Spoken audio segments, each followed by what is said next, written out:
Pelecehan seksual bisa terjadi pada siapapun, kapanpun, dan dimanapun. Pelecehan seksual biasanya seringkali terjadi di saat yang tidak terduga. Bahkan, terkadang korban tidak menyadari telah mengalami pelecehan seksual. Tindak pelecehan secara verbal di dunia maya terhadap perempuan, baik seksual maupun non-seksual yang terjadi, merupakan bentuk kebiasaan yang direproduksi. Kata-kata yang dahulu diucapkan secara langsung, sekarang berubah bentuk menjadi tulisan.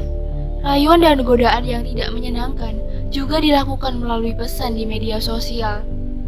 Masyarakat saat ini hanya mengenal kekerasan seksual hanya dari luarnya saja, tapi jika ditanya mengenai dampak, penyebab, dan bentuk, masyarakat belum dapat mengenal hal tersebut. Seperti halnya tindakan siul dari seseorang yang tak dikenal kepada wanita yang lewat di muka publik. Baik secara sudut pandang wanita maupun hukum di beberapa negara, tindakan tersebut tergolong pelecehan seksual. Namun di Indonesia, hal tersebut seperti dianggap hal yang biasa. Era demokrasi dan kebebasan berpendapat mendorong publik untuk lebih terbuka dan tidak diam ketika terjadi tindakan pelecehan seksual. Meski masih jauh dari kata berani, setidaknya dengan mulai mengenal, maka publik dan terutama korban pelecehan seksual dapat membawa kasus ini guna meraih keadilan bagi hak asasi masing-masing. Baiknya, tugas negara adalah menjamin setiap penduduknya mendapatkan jaminan keamanan sampai taraf yang masih dianggap tabu, seperti konteks seksual. Tentu kesadaran menjaga ini juga tertuju pada para penegak hukum yang masih loyo dalam penegakan kasus kekerasan seksual hingga baru sanggup menyelesaikan sebesar 1%. Hingga kini, hukum positif belum mampu memberikan perlindungan komprehensif terhadap korban, termasuk dalam menjamin kerugian fisik dan psikis korban, dan mencegah terjadinya kejahatan seksual kembali. Kekerasan seksual melanggar moral dan nilai-nilai agama yang tidak hanya dipertanggungjawabkan di dunia, melainkan juga di akhirat kelak. Salah satu upaya membangun kesadaran itu adalah dengan terus-menerus mensosialisasikan bahwa kekerasan seksual adalah kejahatan besar yang menjadi musuh utama dalam agama. Sebagai agama yang anti kekerasan, tidak terlalu sulit untuk menyimpulkan bahwa Islam adalah salah satu agama yang turut menyerukan penghapusan pelecehan seksual. Ayat-ayat Al-Quran yang menggugah dan membangun kesadaran masyarakat patriarki bahwa kekerasan seksual terhadap perempuan merupakan hal yang bertentangan dengan nilai-nilai tauhid.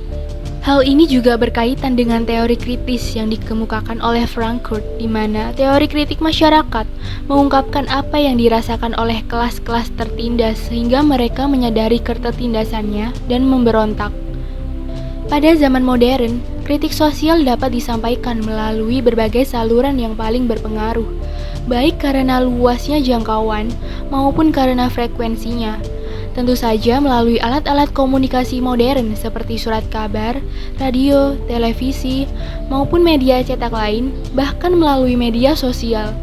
Kritik sosial dapat menjadi alat kontrol sosial terhadap jalannya suatu sistem atau sebuah proses hubungan bermasyarakat, sehingga setiap anggota-anggota masyarakat menghormati dan menjalankan proses sosial sesuai dengan norma dan nilai-nilai yang berlaku.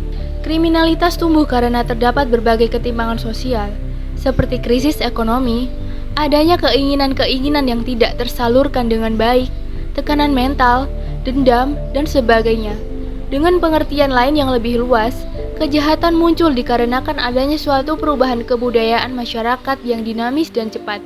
Tindakan kejahatan bukan hanya datang dari dalam diri manusia saja, melainkan juga dapat timbul dari tekanan-tekanan yang datang dari luar, seperti halnya pengaruh dari pergaulan kerja dan pergaulan dalam lingkungan masyarakat yang semuanya memiliki unsur tindakan kejahatan.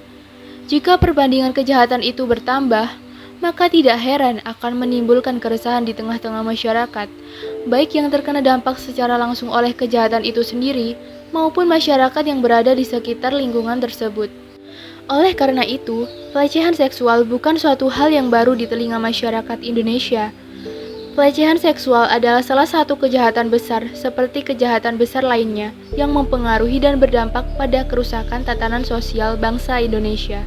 Perlu adanya kesadaran di masyarakat tentang pelecehan seksual merupakan sesuatu yang bertentangan dengan nilai-nilai tauhid, dan juga tugas negara adalah menjamin setiap penduduknya mendapatkan jaminan keamanan dan perlindungan, terutama pada perempuan. Video ini bertujuan untuk memenuhi tugas ujian tengah semester mata kuliah Media Kritik Sosial. Saya Nafa Riyadiatul Ais, sekian dan terima kasih.